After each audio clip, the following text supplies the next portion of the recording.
اللهم صل على محمد وعلى آل محمد كما صليت على إبراهيم وعلى آل إبراهيم إنك حميد مجيد.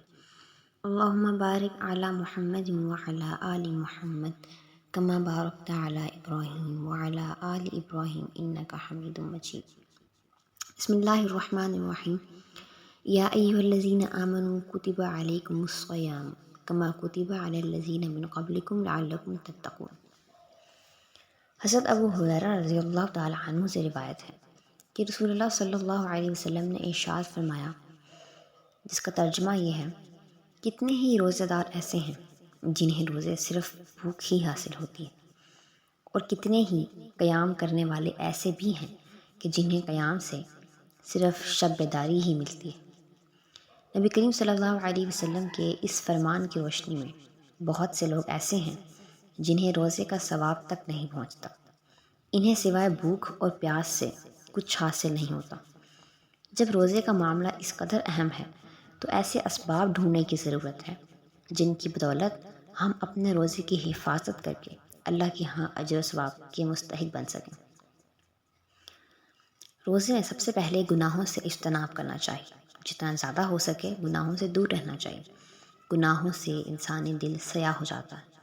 گناہ گار اللہ اور لوگوں کی گناہ میں حقیر اور ذلیل ہو جاتا ہے۔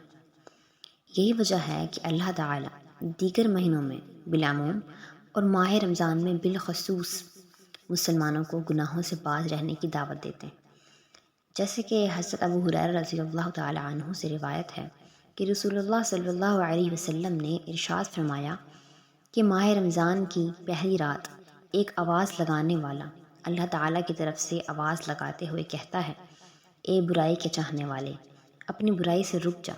کچھ لوگوں کو اللہ تعالیٰ جہنم کی آگ سے آزاد کرتے ہیں، اور یہ رمضان کی ہر رات کو ہوتا ہے۔ دل سے گناہوں کی محبت ختم ہوگی تو ہی نیکیوں کا جذبہ پروان چڑھے گا۔ دوسرا، رمضان مبارک میں جس بات کا سب سے زیادہ خیال رکھنا چاہیے وہ ہے فضول باتوں سے اجتناب۔ ماہ رمضان میں رکھے جانے والے روزوں کا مقصد ہی یہ ہے کہ بندہ مسلمان جس طرح کھانے پینے سے مکمل اجتناب کرتا ہے، اسی طرح فحش کلامی، جھوٹ، چغلی، غیبت، گالی، بہتان بازی اور بیہودہ گوئی سے مکمل اجتناب کرے۔ آنکھ سے کسی غیر محرم کی طرف نہ دیکھیں، کان سے موسیقی اور گانا وغیرہ نہ سنیں۔ اگر ہم نے ان باتوں کا خیال کر لیا تو دن بھر بھوکا پیاسا رہنا مفید ہوگا۔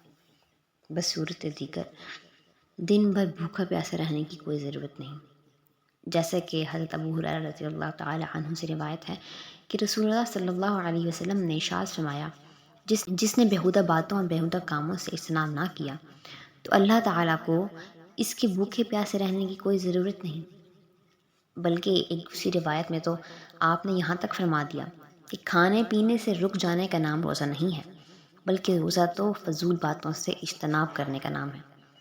چنانچہ حضرت ابو ہریرہ رضی اللہ تعالی عنہ سے روایت ہے کہ رسول اللہ صلی اللہ علیہ وسلم نے ارشاد فرمایا، کھانے پینے سے رکنے کا نام روزہ نہیں، بلکہ روزہ تو فضول اور فحش باتوں اور کاموں سے رکنے کا ہے۔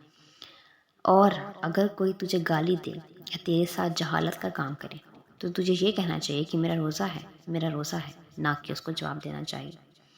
بہت تعجب کی بات ہے کہ ماہ رمضان میں ہم حلال چیزوں سے تو رک جاتے ہیں مگر حرام چیزوں سے باز نہیں آتے۔ جھوٹ بولنا حرام ہے، غیبت کرنا حرام ہے، بہتان تراشی حرام ہے، گالی دینا حرام ہے، فحش بولنا یا سننا حرام ہے۔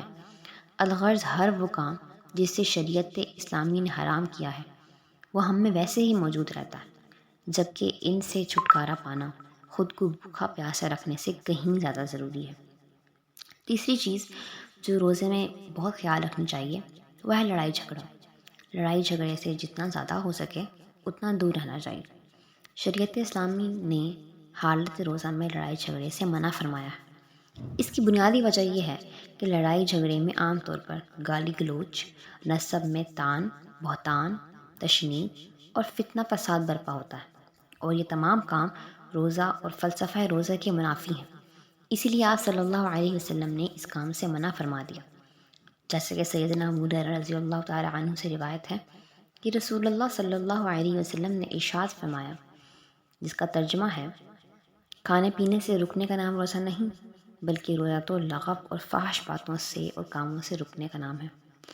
ایک دوسری روایت میں اس سے کچھ مختلف ہے، چنانچہ حضرت ابو ہریرہ رضی اللہ تعالیٰ عنہ سے ہی روایت ہے کہ رسول اللہ صلی اللہ علیہ وسلم نے ارشاد فرمایا، روزے کی حالت میں گالی نہ دے، سو اگر تجھے کوئی گالی دے تو اس سے کہے کہ میں روزے دار ہوں، اور اگر تو کھڑا ہے تو بیٹھ جا، یعنی کھڑا ہے تو بیٹھ جا، اس کا مطلب ہے کہ غصہ جو ہے وہ ختم کر دے، اپنا غصہ ختم کر دے، روزے کی حالت میں غصہ نہ کرے، گالی گلوچ نہ کرے، اور کوئی بھی فضول کام جس سے نہ دین کا نہ دنیا کا کوئی فائدہ ہے وہ کام نہ کرے، تو ہی اس کا روزہ جو ہے وہ بہترین ہوگا اور قابل قبول ہوگا۔